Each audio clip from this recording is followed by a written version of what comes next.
views expressed on this program are those of the hosts, guests, and callers, and are not necessarily those of this station, its management, or other advertisers.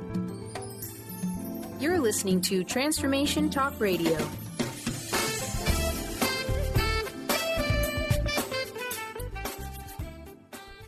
Hi, welcome. This is Dr. John DeMartini. This is one of the most amazing and inspiring shows that you can listen into. If you want to be on the edge of your seats, if you want to open up your heart, if you want to expand your mind, and you want to meet incredible people, stay tuned because you're just about to experience a transformative radio show that will change your life. And you're listening to the Dr. Pat Show that's coming up right next.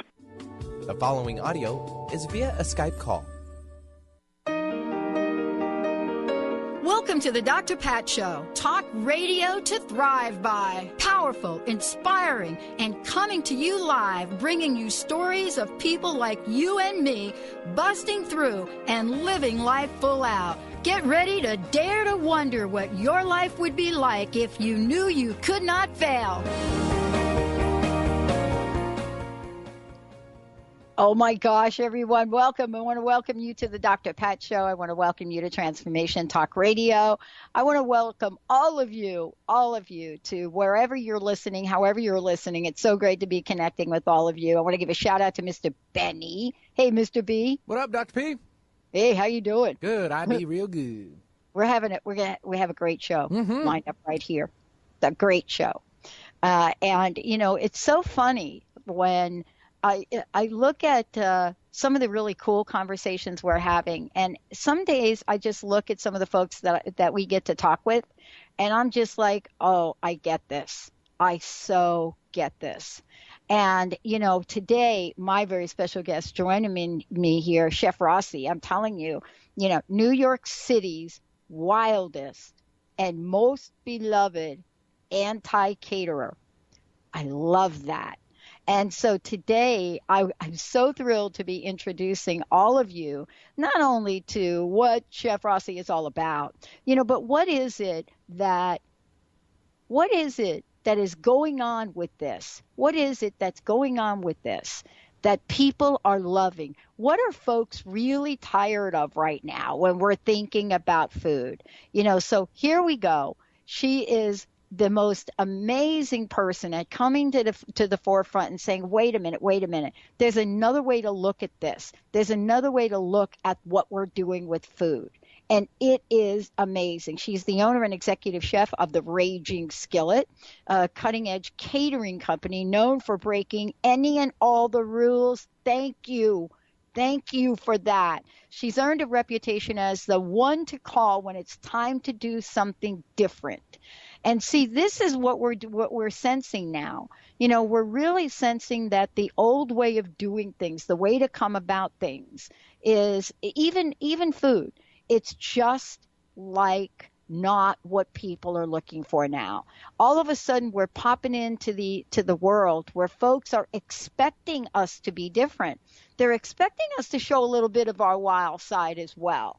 You know, so today we get to talk with her about her book, her life, her love, and guess what? Her passion. Chef Rossi, it's great to have you here. Welcome to the wild side. I'm so happy to be here. Boy, you have got so much energy. I need to spend more time with where you are. It's like you got it going on, Mama. I'm going to come out to see you because I love that. Can we just talk first about, let's set the stage for this. Let's talk about the wild side for a minute, and let's talk about what it means to break some of the rules, especially in the industry that you and I are in. I am so not, what did you say, anti-caterer? I am the anti-radio host in that I don't really do radio that way. But what is it about you that all of a sudden you're like, wait a minute, I'm not going to do things that way? Well, when I first got into catering, this was the 80s, and food all looked like linoleum. You know, it was very pretty to look at, but it tasted like, forget it. It tasted like acid. And you would have events, and people would be like, well, it looks good, and that's all that matters, as long as it's not terrible. But Lord knows it won't be memorable. And we'll put all our money into the flowers and the china and whatnot. And I said, no. Why can't the food be fantastic? Why can't it be overflowing? Why can't it be marinated and we have sauces and just all the things that you would expect when you go out to eat? Why can't we have that at an event? So I kept catering weddings, and people would walk away saying, "Oh my God, we actually had good food at a wedding." And I guess that's how I got started. It was the word of mouth thing. Yeah. I mean, is it, and it's so yours to do. This is a sense that I get for this, right? I mean, each of us, people ask me all the time, how did it become you that was going to do this? How did it become you that, positive talk, uplifting talk, solution-based talk? And I said, honestly, I don't really have a clue, but I just know it is. Did you have that sense? Yeah. I mean, I didn't really have a choice. I couldn't do horrible food. And I couldn't do what other caterers were doing, and Lord knows I couldn't pay attention to the rules and the regulations. I was breaking them all left and right. So I figured I might as well just be me, and if people love it, then woohoo, and if they don't, go away. And that's kind of how I've been ever since. Right. But, it's the different aspect of this that people really look at. They look at, this is your book, this is really your message. And, you have literally redefined the word different, because a lot of times, Chef Rossi, right, when we say, oh, we're different, a lot of people go, okay, they're different. That means they're also less than. But isn't it true that being different really opens up the doors for greater possibilities about serving better? Absolutely. I mean, if anything, I probably have the highest food cost I've ever had in my life. The more we're trying to, show it off and do it and bring it to the max, the more it's like fresh herbs, not dry herbs. I mean, everything's more expensive than ever before. But the food feels great. It feels great cooking it, and it feels great serving it, and people get into a great mood. I'm kind of convinced that you really can taste when there's love in your food. Yes. You could be on the highway somewhere and eat something and just be like, oh, this is highway food, blah. But you could also be on the highway somewhere and eat something and be like, someone's mama is in the kitchen. And it's not like you could be taught that. It just has to be that passion coming through. I love this. I talked about my grandmother the other day, and I was so excited that, my friend Gail Tor and Linda and everybody connected, and I was going to talk with you, because I noticed that, in your book, you start out by saying, it is to my mother, Harriet Ruby Ross. And I thought to myself, as I'm writing my book, who would I dedicate it to? And my grandmother popped up. Because here people come from the old country. They come in here, they move to the Bronx, and they bring the old country with them, herbs and food. And my gosh, I mean, this is really part of it. But I want to ask you about one thing. What's that? Chutzpah. Chutzpah Yeah. is you really can't decide, I'm just going to have chutzpah today. That's right. You either have it or you don't. I mean, granted, you could be pushed over the edge of a cliff and just before you're falling suddenly be like, I've got chutzpah, and bounce back on the dry side, But I think I always did. I was born a big fat baby. My poor mother. Me too. I was over 10 pounds, and I was born hungry with my mouth flapping that I wanted to eat immediately. And I was a year and a half old and took over my sister, who was a year and a half older, and my brother, who was just born. I decided I was in charge, and I was just marching around being in charge. And I don't know. I've just sort of been that way ever since. Kind of a survival mode, too. Yeah. I was brought up in this Jewish Orthodox family, and it really wasn't going to fly. I mean, it was way too much of a feminist to tolerate the women sitting behind the curtain crap. And I was starting to realize maybe I was gay, and maybe I didn't want to marry a nice Jewish boy, but probably a girl from a third world country, So I had to sort of break out, Right. Right. But all of that, I have to tell you, I love the term.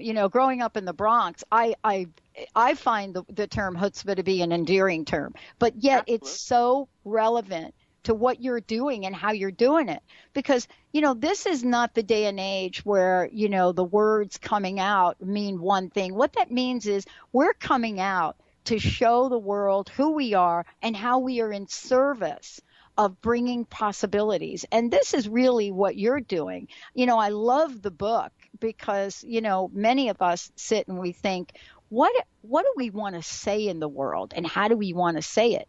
But here we are, the superhero, the raging skillet I love that term. And I want to hear from your words, your mouth, the mouth of babes. What does that come to mean? You could have named this book anything, but I have such an image of that. Well, when I first started catering, again, this is the 80s, and I had a really 80s name to my business with Parties by Rossi. That was the era of Bodies by Jake, Parties by Rossi.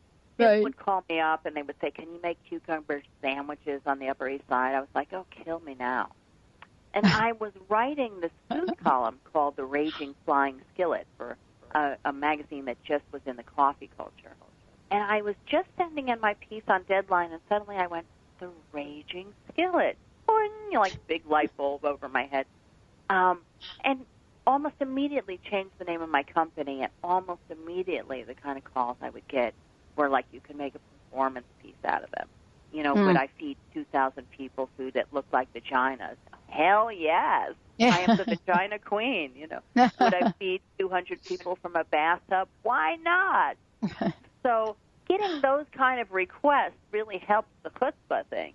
And the book really, at first I was going to call it The Devil and Mrs. Goldstein, which is kind of a cute name, but ultimately it just couldn't be anything but The Raging Skillet, because that's who I am.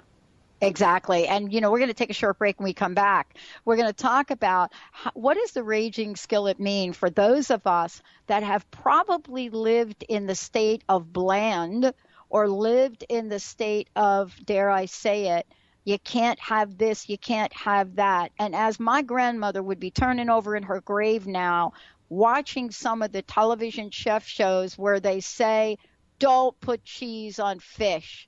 We're going to take a short break, everyone. When we come back, we're going to talk with Chef Rossi. We're going to talk about the book, and we're going to bring some chutzpah from the skillet to the table. We'll be right back. Have a banana, Hannah. Try the salami, Tommy. Give with the gravy, Davy. Everybody eats when they come to my house. Try a tomato plate too. Here's Hi, I'm Tim Darter. And I'm Steve Kramer. Join us on Spirit Fire Radio. Discover how to add the mechanics of meditation to your day. And watch yourself connect in a whole new way. Find the amazing moments in life's routines that often pass us by. Add to your awareness with Spirit Fire Radio. Tune in each Wednesday at 9 a.m. for your weekly guide to practical mindfulness. And to learn more, visit www.spiritfireradio.com. Song of the Heart, Walking the Path of Light, from author and healer Francine Vale, is available now. Through Francine's life story, we learn how imperative it is to love one another. Once this simple truth is learned, peace on earth will prevail. Song of the Heart is a life lived and a story told for this purpose. To learn more about Francine and her amazing gifts, or to order your copy of the book today, visit angelsandlightbeings.com. Have you ever tried to make lifestyle changes but had difficulty following through? Imagine what it would be like to get up each morning with energy, clarity, and motivation to tackle the day. If you want to get past limiting barriers that are preventing you from living your best life, join holistic health and wellness coach T. Carrie Mitchell each month on the Dr. Pat Show. Or visit lifestyle120.com today and start to receive the personal attention you deserve. Holistic Medical Center is where you find it all. A healthy space with doctors who care, see, and listen to the whole you. Hi, this is Dr. Darvish. If you have not found an answer to your chronic symptoms, you will find answers here at Holistic Medical Center. Our doctors find the root cause of your symptoms and guide your body towards healing naturally. We transform lives from within. Visit drdarvish.com or call 425-451-0404. A word of caution: if you prefer the status quo and you are not interested in improving every aspect of your life, this book will trigger the shift out of you. The Truth is Funny, Shift Happens is available now. Author Colette Steffen brings the powerful knowledge and life-changing energy and empowerment from the radio airwaves to the pages of her new book. To get your copy in paperback or ebook, visit thetruthisfunny.com today.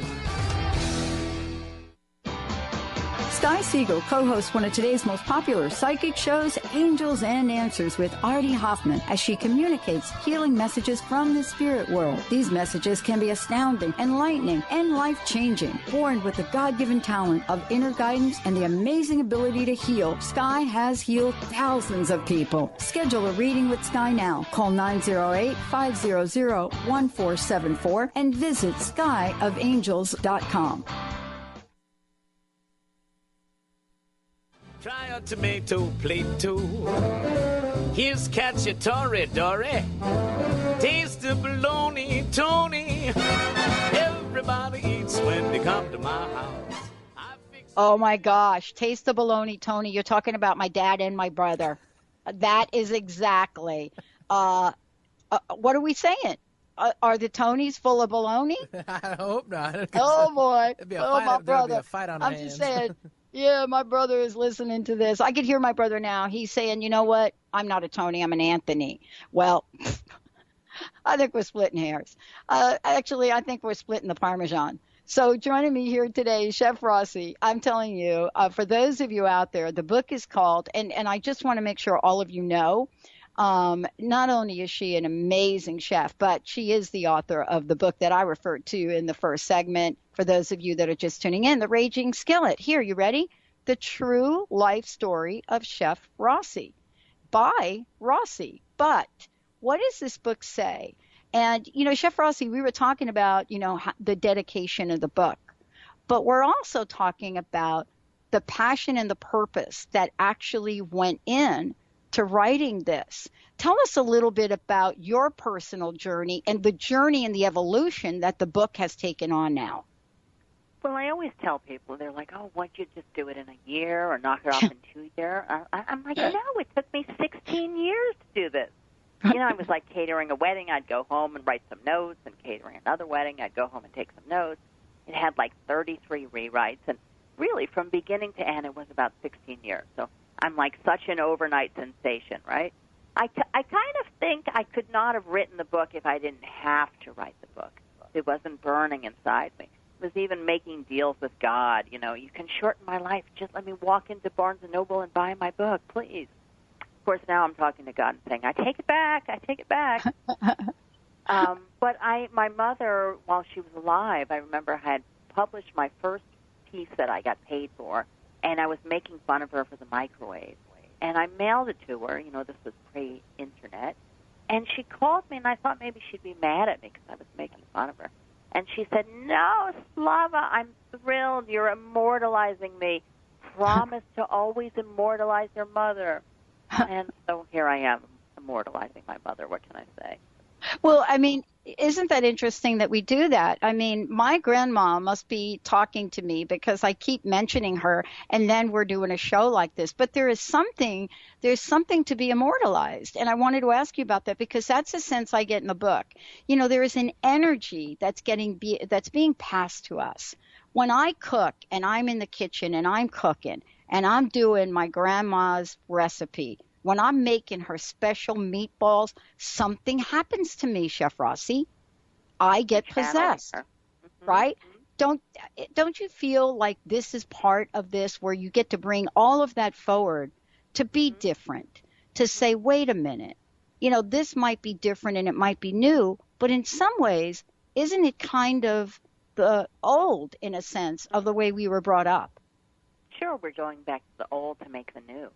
Yeah. In the kitchen yesterday, I was with a very talented woman who works for me named Leslie, and I had her helping me recipe test something because I'm like putting together, of course I'm putting together the second book. God forbid I would sit still for 5 seconds, That's right. But I have a recipe I want in that called a matzo lasagna, or matzo lasagna a la Harriet, which my mother invented one year because we were kvetching her to death every Passover, that we were missing pizza and pasta and lasagna. So she started layering a lasagna that she used to make with cottage cheese. She would layer it with matzah and then fill a marinara sauce with water and shake it and pour it over. And once it got nice and wet, she would stick it in the oven, and out would come Passover lasagna. And I would immediately stick it in the refrigerator and wait until the next day to eat it because I really like cold lasagna. And you know what? It was pretty damn good. Okay, maybe not as good as lasagna, but It was pretty close, and it got me through Passover. So I was in the kitchen testing it up yesterday, and of course I, added a little bit of Rossi and a little less Harriet, but it was still my mama. She was in the kitchen with us for sure. Yeah. Here's something that many people don't know. I was going through the book, and I was looking at the recipe for Rossi's Teenage Pizza Bagels, right? Mm-hmm. Mm-hmm. And I'm looking through the book. And here's the thing that I find that most people that are making pizzas, at least where I live, have forgotten. Dried oregano. Mm-hmm. It is like, how do you even serve a pizza without oregano? I don't really quite understand it. And here's what's interesting is I'm reading through this and I'm thinking, oh my gosh, I cannot wait to make this, right? Mm-hmm. I'm thinking to myself, somewhere along the way, people got basil and oregano confused, don't you think? Mm-hmm. Oregano is like a dying art. I'm like, what happened to oregano? What happened? We have it in the kitchen. We put it in everything. We throw it in all our Mexican and Spanish food. It's fabulous. We throw it in our Italian food. And then also fresh oregano is another thing that gets lost. I throw that around like crazy, too. When I was growing up, my mother only had dry oregano, paprika, and garlic powder. That was it. That was her spice cupboard. And it would wind up in just about everything. But I have to say, if you have those 3 ingredients, dare I say, what else might you need? Right, you're done. You're done. I went from, and I think you'll appreciate this, I went from a just Italian family. My mom died. My dad remarries, and he remarries a woman from the South, the deep South, right? Oh, boy. Can you imagine what that table started to look like? It was some of the most incredible food and blend. That sounds fabulous, actually. Chitlins Parmesan. Mm-hmm. Can you even... Mm-hmm. I get it totally, because we were raised kind of white trash meets Jewish. Yeah. So I was like the only kid in my neighborhood who really could say I'd had kishka and grits, How could I not become a caterer? How could you not be a foodie with that kind of background? It just has to be. How did your story of survival, how did your growing up, your history, how did that help shape you? I was so fascinated by the similarities in our journey. And, I was homeless at 17. And, boy, I'll tell you, I learned more in that arena that helped me in life than any school I ever went to. But how about you? How did your story of survival help shape you? There's something about not having a parachute that really makes you learn really fast. Right. So I think we came to the no parachute school. Like I see kids in my neighborhood, and they're moving into $4,000, $5,000, and $6,000 apartments with their trust funds, and they do not have a parachute. So it's like I ran away from home, and then my parents sent me to live with the Chassid, and that certainly didn't fit very well at all. And ultimately, I became a bartender. And I was one of those old school, bartenders with the same 30 drunks. And the kitchen would close, and I'd be stuck with my drunks and Pepperidge Farm goldfish. Yeah. So I started going in the back, inventing things for them to eat so they wouldn't throw up on my bar. And eventually I thought, forget this dealing with the drunks crap. I'm just going to be a chef. But this was the 80s, so even when I would get hired, they were like trying to make me quit. They didn't want the lawsuit, but they would do anything to make me quit. And I just kind of stuck with it because I had chutzpah and I had a filthy mouth. And they appreciated both of them. And then eventually when I started the Raging Skillet, that was the end of my onion chopping days, thank God. But it was the beginning of my having real fun. Well, this is really part of the conversation that has to do with the book. And has to do now with, I love that you're writing a second book. What have you learned from writing this book? What did you learn from writing The Raging Skillet? Well, it's interesting because I've been going back and rereading the book because so many people have read it and have told me that it should be a movie. So I finally decided. It has to be. So I finally decided to start writing my first screenplay. And so rewriting it, seeing it in my head as a movie, is kind of making me go back and relive it. And first of all, I'm like, holy crap, I really lived through some stuff. It kind of has to be a movie. And people are always telling me, you made that up. I'm like, just meet any surviving member of my family. You will not say that at all. Like I'm going to go to New Jersey on Thursday, and I'm going to be introduced by my old best friend from high school. And probably the first thing she's going to tell everyone is, no, she didn't make any of it up. You know, her mother really did get mistaken for a mailbox when she was standing on the corner in a blue house dress. So I think, you know, it's probably making me kinder to myself, you know, because I'm going back and saying, you know, in between the laughter, it really was rough and scary, and I can't even believe I survived. But it's probably making me love my mother a lot more than even I already did, and being kinder and sweeter with my family in general. You know, it's making me a softer girl. Yeah, and I love that you are, and we're going to let folks know where you're going to be in New Jersey as well. And, you know, part of this, too, is I don't know that we can make some of this stuff up. You know, I shared a story once that, you know, I was sitting there, and you know the routine in the Port Authority in Grand Central, right? You know the routine. You're standing there, you know, and I'm going back a few years. And you're standing there and you got your little cup and you got your little story like, hey, can you give me a quarter? I lost my wallet and I'm trying to get back to New Jersey. I mean, you know, this is really part of a journey you just can't make up. And yet I think, don't you find people are really open and want to hear stories like yours? Don't you find that, though? People like to hear stories of surviving against all odds because, first of all, you know, they can kind of recognize when someone is full of poop, you know? You have a sort of a privileged person who's never really suffered. You know, people kind of get that. And even if they are the privileged person who's never really suffered, you know, they may have a little guilt complex about that. So hearing a real story of someone who's really made it and really survived, people like that. You know, it's like you have your street cred, you know? I would put it Absolutely. like that. They do. We're going to take a short break. When we come back, what happens when you survive the heat of the summer in New York City? What do you decide you're going to cook? What do you decide you're going to create? For those of you out there, this book is really fabulous, and I agree completely. This can be a movie. This could be a Broadway play. It could be all of the above. And what do Chef Rossi and I have in common? What was it about the day Elvis died? Let's take a short break, everyone. We'll be right back. Tried to amend my carnivorous habits. Made it nearly 70 days. Losing weight without speed, eating sunflower seeds. Drinking lots of carrot juice and soaking over rays. But at night I'd have these wonderful dreams. Some kind of sensuous treat. Not zucchini, fettuccine, bulgur wheat.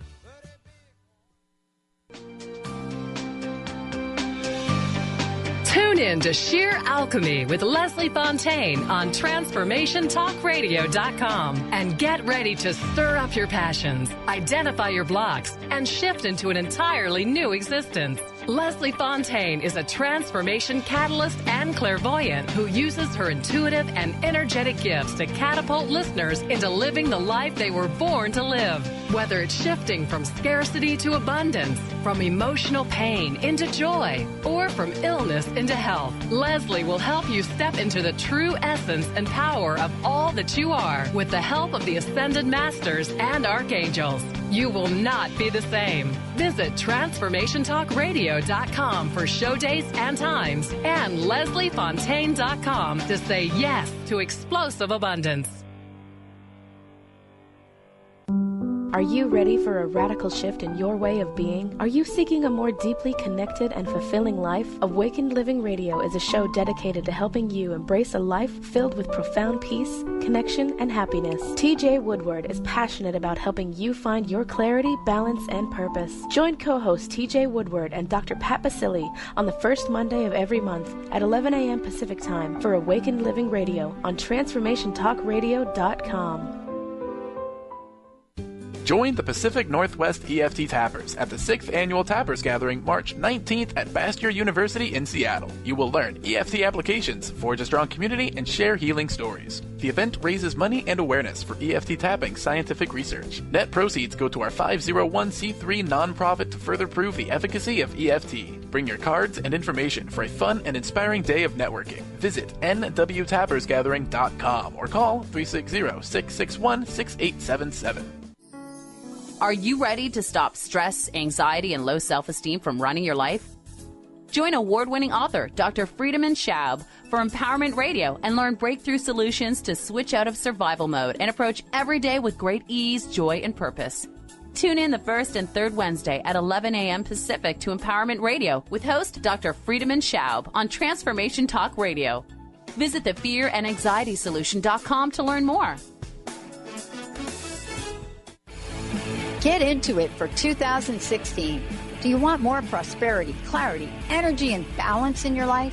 Join Lynn Brown now through March for one of her amazing workshops, each focusing on a key part of living your best life. For more information and to register for one of these amazing workshops, visit lynnbrownevent.com.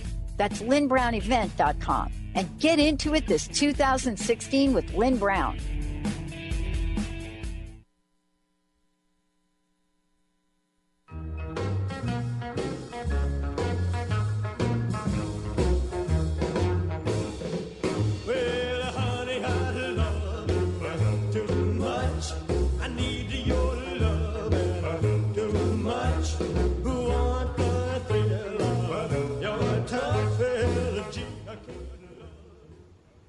Oh, my goodness. Benny, thank you. For those of you that are just tuning in, but also for many of you out there that are asking me about today's show and about the book, let me just give you lots of information. I'm thrilled to have Chef Rossi joining me here today. As I said, New York City's wildest and most beloved anti-caterer, and you're finding out why here today. Also, you can find out more by going to theragingskillet.com. You can see get a copy of her book.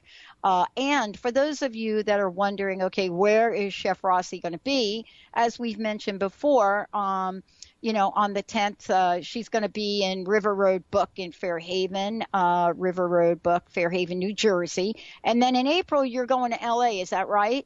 Right, April 26th, I'll be at Book Soup on the Sunset Strip. Nice. That'll be really fun. Be like Passover on the Sunset Strip. Yes, exactly. There had to be a part of the book that minimally had to talk about Elvis in some way. If you and I are growing up in the city and there's an attachment to Elvis at all, how could you even begin or not begin to talk about this? But you call it the day Elvis died. I would love for you to share this story with our listeners. Oh, yeah, well, we were always driving back and forth to Florida. Yeah. My father got some Fakaka bungalows in Panama City when nobody went to Panama City. This is way before spring break. And so he was a teacher, so he would have the summer off. And the only thing worse than Panama City is Panama City in the summer. So we'd be driving from Jersey to Florida and Jersey to Florida all the time to these bungalows. And one day we're in this fat lady's clothing store in Georgia, and my mother was torturing us by pulling out these horrifying polyester fat lady outfits. And my sister, who was not fat, was hiding under the racks reading these magazines. This woman would kind of come on the loudspeaker and be like, "Ladies, this sale on aisle 2." And all the fat ladies would run over to wherever she said to go. So the woman comes on the loudspeaker and she goes, "Ladies, Lord, help us. Elvis is dead. He's dead." And all the fat ladies just started crying and pandemonium and clothes was flying. And I was just like, oh, my God, what happened? My mother went in the back in the shoe section, and she just kind of sat there and watched all these ladies carry on. And she finally started to cry. And she kept crying. Like, the other ladies just stopped crying, like, way long ago. And I went back there, and I held her hand, and I was like, "Mommy, I had no idea you liked Elvis so much." And she looks at me like kind of perplexed, and she goes, "Why? Did something happen to Elvis?"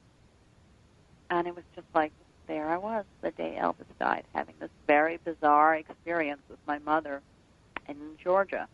You just can't make it up, you know? No, you can't. And then you write about, and in the book, you talk about eggs I'd cook for Elvis. Mm-hmm. Of course you would. And I love, and anybody that knows anything about Elvis, you better have 2 heaping plops of sweet butter in it, for sure. Mm-hmm. Well, we for do sure. a sandwich in his honor all the time, which is the Elvis sandwich, which traditionally has banana in it, but the banana wouldn't hold over too well for catering.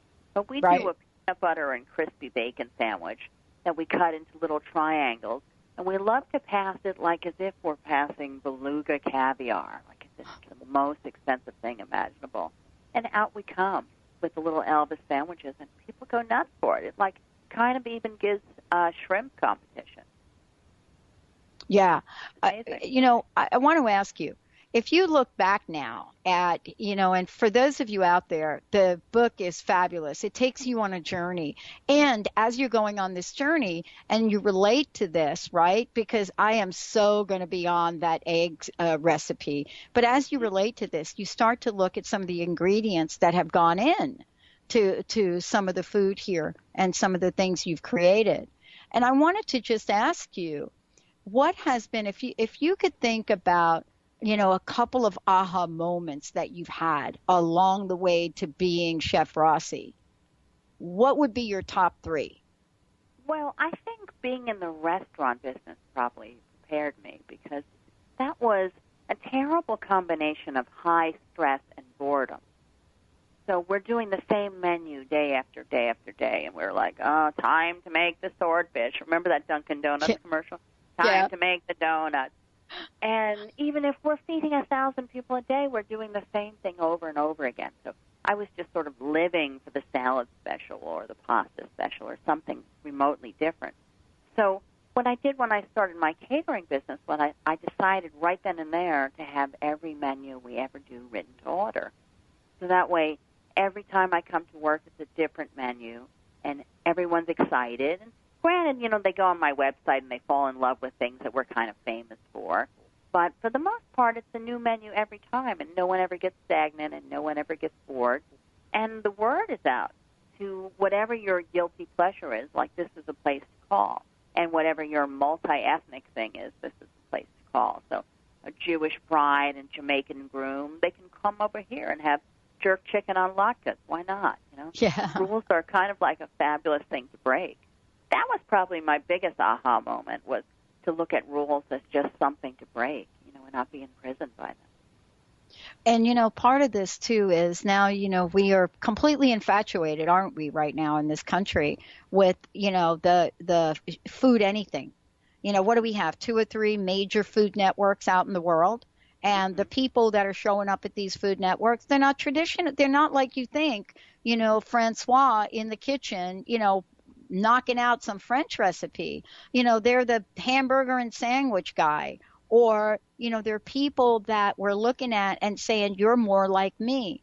Do you have a sense of that? Because when I read the book the first time and I'm going through it and, and looking at the recipes, I thought, man, like I found my sister here. Are people saying that? Well, I think people are really ready for that. Look, that show Diners, Drive-Ins, and Dives. I love that show. People get such a kick out of that show because he's just traveling around going to dumps, and we all love that. Dumps with love, with someone's mother kind of love. And people know that when they come into the kitchen, they're not just going to see boring old French chefs, no offense to the French, in these white jackets and big hats, I mean, in some restaurants maybe yes, but for the most part, they're just going to see some fun person in there trying to make a difference. And people are, trying to just break out and trying to be independent and generally being rewarded if they are. So it's not like you can really invent the stone. I mean, very rarely do you do something that's just never, ever, ever been done before. But if you just follow your passion and don't be so afraid of the rules, I think you're going to be just fine. There's a line from here in your book, And I wanted to talk with you about it because it so represents, I think, what we're seeing. People really coming to the forefront and saying, you know what, I'm just going to be me. And I think it was, and I wrote it down, so I apologize in advance if I'm not going to get this right. But I think you said something like, you know, you can leave Kingston Avenue, right? The kosher dairy, you know, shopkeeper said to you, I think, but it's always on you. The road sticks under your feet. And I looked at that and I just cried. There was a part of me that hit, that just cried. How important is it for us, and especially, you know, in the field you're in, to really remember our roots and remember the things that truly have shaped us? I think it's everything. I mean, that conversation really did happen. When I was getting ready to leave that neighborhood, the shopkeeper did say that to me, and I never forgot it. I think it comes back to me every now and then, because no matter how wild I get or how wild I don't get, I mean, in the end, you know, I'm a nice Jewish girl from New Jersey, whatever. You know, maybe I used to hide it, you know. When I first came to New York, I never wanted anyone to know where I was from, and I never wanted people to know that I was really nice, you know.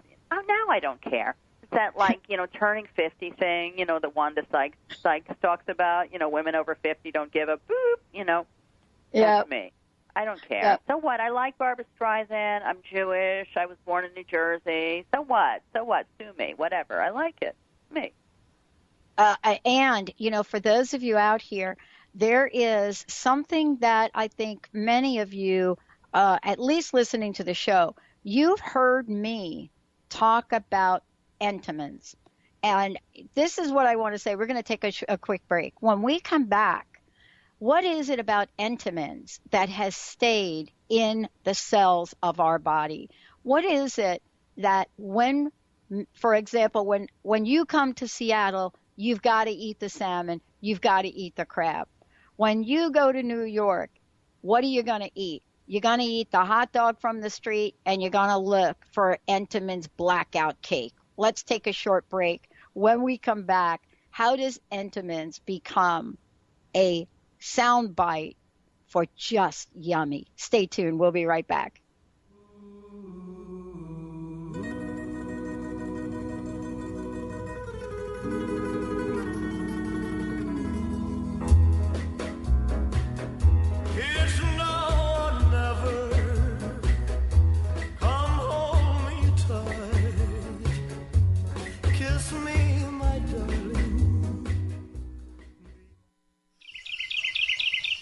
What if your body and mind were the compasses to the secrets, mysteries, and magic of life? Glenna Rice, co-host of The Questionable Parent, is inviting you to access all that is possible. Glenna is a 10-year certified veteran access consciousness facilitator who offers an amazing variety of life-changing classes and workshops. Work with Glenna from anywhere, with teleclasses and workshops all over the globe. To learn more and see Glenna's current schedule of events, classes, and workshops, visit glennarice.com. Awaken to your radiant, authentic self. For over 15 years, Soul Purpose Advocate Nancy Monson has been focused on leading change in the lives of those looking to live their true purpose. She is devoted to supporting people in living a soul-directed life every day. Let Nancy help you overcome fear, worry, and doubt. Visit everydayspirituality.com to learn how Nancy can be your soul purpose advocate. What are vibes? We often use this word, but did you know vibes can actually be useful and help solve our everyday challenges? Embark on an exciting learning journey with Caitlin Keat, 11-time Visionary Award winner, specialist in vibrational energy, and the creator of Vibes Up. Join Caitlin as she takes you through the world of vibrational therapy and energy healing, with natural solutions for a modern world. Visit vibesup.com to learn more today. What if we really didn't have to die to go to heaven? Are you curious about the afterlife or rebirth? The highly anticipated new book from author Dr. Susan Allison, You Don't Have to Die to Go to Heaven, is available now. Find out how to find guidance and healing in the spirit realms. Order the book today and put it on your must-read list for 2016.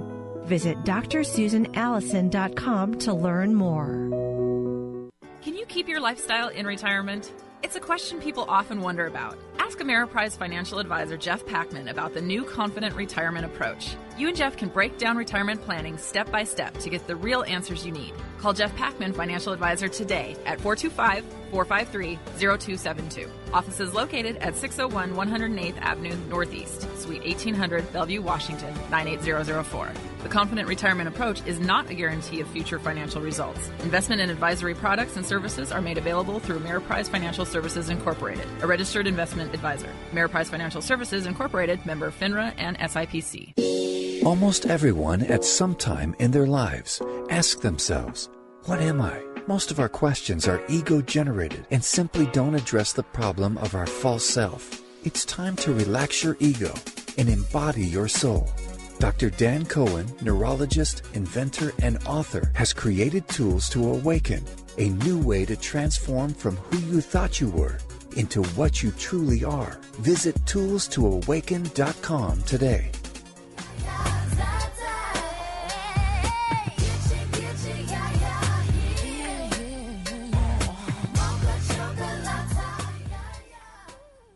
Hey, everybody, welcome back. It's great to have you here. I want to just make sure that you all know that you can go to the website, theragingskillet.com. And when you get there, everything we're talking about, you're pretty much going to find here, including a way for you to click on menu items, click on recipes, get a copy of the book. And for those of you that are thinking, well, what is the book? What is she talking about? Just want you to know is that this really could be a movie or a Broadway hit. It's called, the book is called The Raging Skillet, the true life story of Chef Rossi. Not only are the recipes bringing me back to a space and time that is so relevant today, but also the journey. What we love to talk about is the journey. How do we get to the place where we are? And then when we get there, how do we appreciate where we've come from? And that's what Chef Rossi is sharing with us. She's taking us on a journey of how life creates itself and how each and every one of us gets to show up so that we can be exactly who we were meant to be. Chef Rossi, thank you for today. It is so great to have you here. You're welcome. You're so charming. Okay. I have to tell you this pudding recipe you got in here. And I was telling you that it struck a chord with me. I love Entenmann's blackout cake, which they no longer make. And I saw that recipe. Research for you. Tell us about the idea of putting pudding in cake, because it's foreign to a lot of people, but not to us. I love that. I love doing things with pudding anyway, because I feel like, what happened to pudding? We used to eat it all the time. It's like disappeared. We just did a wedding that we took chocolate cups and filled it with banana pudding and sauteed bananas and topped it with whipped cream. We're calling it banana bombs. It was like amazing seller. People were like, whoa, no bread? I'm down for it. Yeah. The Entenmann's was that we had all this leftover Entenmann's cake, because my mother would come on these Jewish field trips where she would drop off Hebrew National hot dogs and Entenmann's cake. There was usually something wrong with the Entenmann's cake. It was like more than a day old or out of the freezer or squashed. Some reason she got it on special. And so it was sort of embarrassing to serve it as is. So I started cutting it into pieces and then putting banana pudding or vanilla pudding on top and covering that with fruit and chocolate chips and things like that.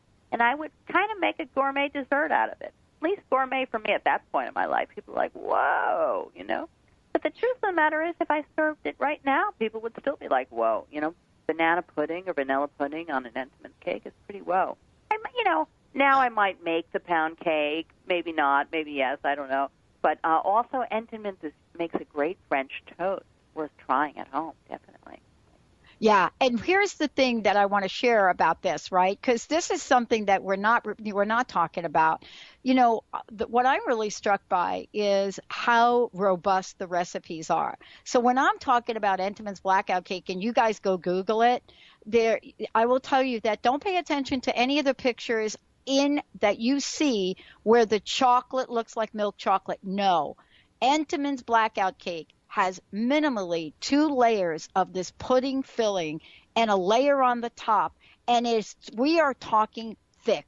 We're talking something so thick, Chef Rossi, that some of the cakes, it's really hard to get them all looking level because they're either flopping from one side to the other because they're so decadent. And yeah, I just want to say to everybody, Chef Rossi's going to look into it because, yes, contrary to what you might think, the blackout cake has been discontinued.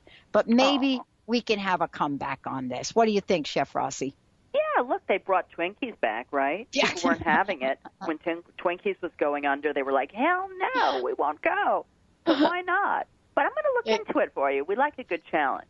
You know? We like a good challenge. And, it's really important because, this is something that I wanted to, for you to talk about. There's a level of, I use the word robust in food that I grew up with. And that doesn't mean, I just want to be clear, that doesn't mean the plate is piled 50 gallons high with food. But there's a level of juiciness to food that I think you grew up with and I grew up with. So when I look at the pictures of the cake, I say to my friends, no, it is not it's not milk chocolate. I'll send you the picture. And there's just a level of robustness to food. Is that really what you're finding now? People are wanting to have that level of deliciousness again? Well, I mean, it depends on where you go and where you eat. But I personally would never go anywhere that didn't have it, and I personally would not cook in any way that didn't have it. Like every once in a while someone calls me up and they'll say something like, I want clean food, nothing marinated, no sauces, everything a perfect dime-sized bite. And I'll say, maybe you should call somebody else. I'm not a clean lady, Even if I go on cooking shows, I would be like, listen, you just have to understand I am going to make a mess, because in the kitchen I have a wonderful woman that follows me around and things are flying all over the place, but I cook with a lot of passion. I like flavors that really bang in your mouth. That doesn't mean that they have to be too spicy. If anything, I don't want something that's so spicy that you can't taste it. Sometimes things are so high in the heat that you can't taste anything else going on. I want you to have a full experience, so I won't cross the line with spice.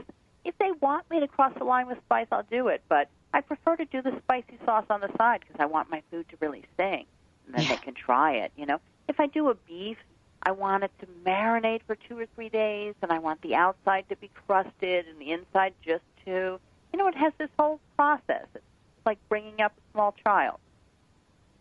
Yeah. I wanted to say to everybody here that you're sending me messages about the black-eyed cake when now, Chef Rossi's going to dig into it. You're absolutely right, Chef Rossi. One of the people that is messaging us right now said, is it the Brooklyn blackout cake? It is, because guess what? Entenmann's, right? And so, yes, if you see that picture of Lost Foods of New York City, Brooklyn blackout cake, that article, it is that moist. That is what we're talking about. That is what exactly faded out in the 80s. Chef Rossi, thank you for today. I know we've talked about a lot of things, but I wanted to save a couple of minutes here, to ask you, what do you want to share with us? What is the message behind the method, so to speak, behind being that person that, is inviting us to join the wacky with you? Well, I think it really just comes down to love. Food really is love. If it's not love, there's something terribly wrong. And, whatever you do, if you're not a chef and you're a janitor, whatever it is, just have some love in your life.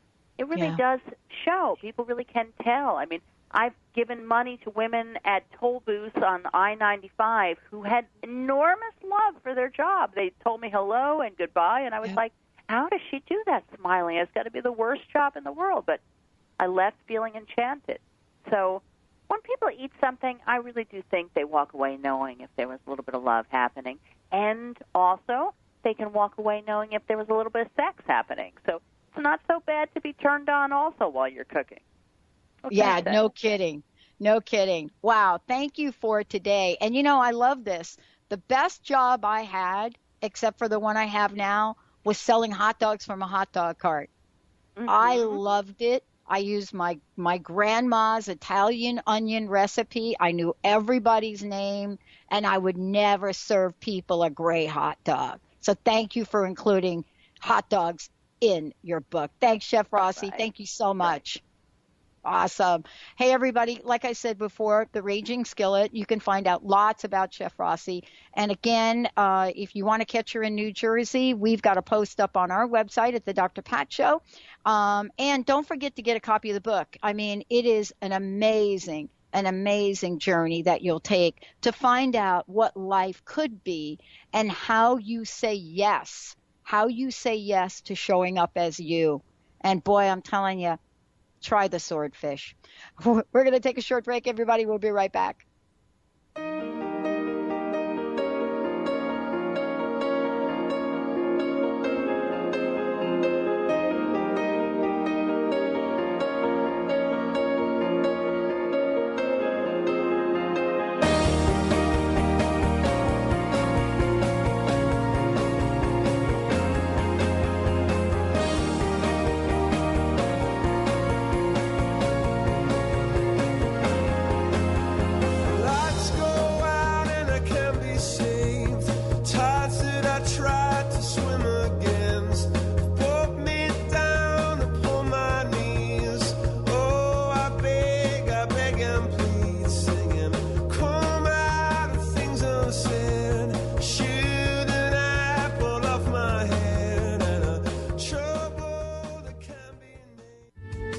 The preceding audio was via a Skype call.